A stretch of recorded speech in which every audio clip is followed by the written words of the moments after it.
Muhammad ordered his followers to execute people for making fun of him. 14 centuries later, people are still being executed for making fun of him. Oddly enough, politicians and journalists simply can't see the connection between Muhammad ordering his followers to execute critics and his followers obeying his order to execute critics. So it looks like we're on our own in dealing with the Islamic death penalty for making fun of Muhammad. The French satirical magazine Charlie Hebdo paid a heavy price for standing up for freedom of speech. In 2015, jihadis opened fire at the magazine's Paris headquarters, killing a dozen people and wounding 11 more. The gunmen were killed 2 days later, but now, in 2020, 14 people charged as accomplices are on trial. The New York Times reports.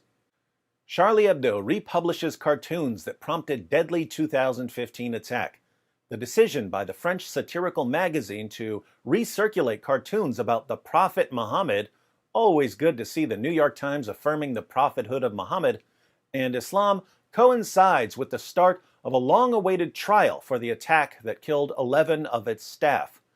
The French satirical magazine Charlie Hebdo has republished the same cartoons about the Prophet Muhammad and Islam that prompted a deadly attack on the magazine in 2015, an act that will be seen by some as a commitment to free speech and by others as reckless provocation. Seems like a bit of both. You can recklessly provoke out of a commitment to free speech. The publication coincides with the start on Wednesday of the long-awaited terrorism trial of people accused as accomplices in the attack, potentially cathartic for a nation that was deeply scarred by that act of brutality. The magazine posted the cartoons online on Tuesday, and they will appear in print on Wednesday.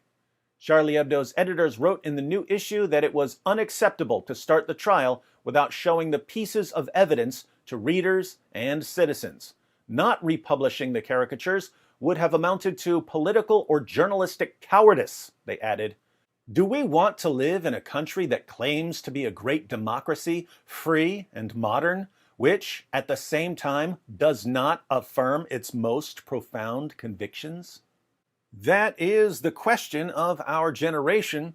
Western civilization says we're free to criticize the teachings of an illiterate 7th century caravan robber who calls for our violent subjugation. Sharia says we're not free to criticize the teachings of an illiterate 7th century caravan robber who calls for our violent subjugation.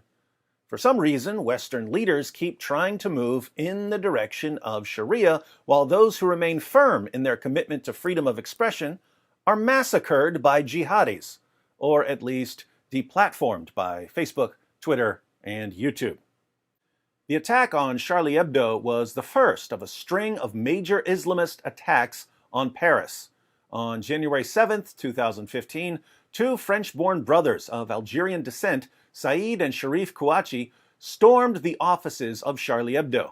They killed 11 people inside with automatic gunfire, including the top editor and some of its leading cartoonists, then killed a police officer on the street as they made their getaway. Several people were wounded. The brothers identified themselves as belonging to Al-Qaeda and left the magazine stating that they were avenging the Prophet, according to survivors of the attack. 2 days later, a friend of theirs, Amedy Coulibaly, took hostages and killed 4 people at a kosher supermarket in Paris. The worst of the assaults came 10 months later when a group of Islamic State gunmen and suicide bombers killed 130 people and injured more than 400 at multiple sites across the capital region. Mr. Coulibaly and the Kouachi brothers were killed in standoffs with the police, so after nearly 6 years, the trial of suspected accomplices, which is scheduled to last 2 months, will mark the most complete airing of an incident that became a national trauma. The defendants, including some who are not in custody and will be tried in absentia, are charged with aiding the 3 main attackers, including some who provided weapons and financing. Seems like there were a lot of jihadis involved in these attacks. Does there come a point when we finally decide to examine and expose the ideology that convinced them that they have to slaughter people in the name of Allah? Does there come a point when we go to the real source of these attacks? Of course not.